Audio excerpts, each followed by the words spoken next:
Hey, what's up? This is Ricardo at Parts People, and in this video, we'll outline the steps for completing a part replacement on your Dell PC. Visit our website and use this coupon for a 5% off discount.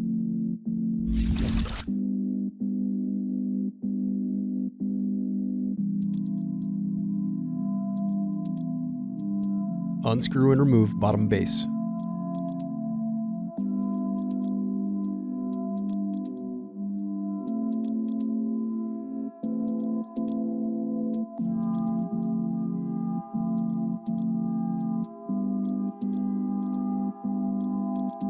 Now unscrew and disconnect battery. Then unscrew and disconnect hard drive.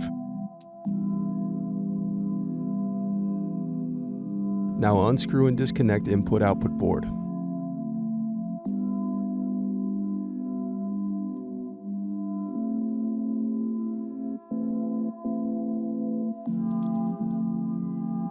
Thanks for watching.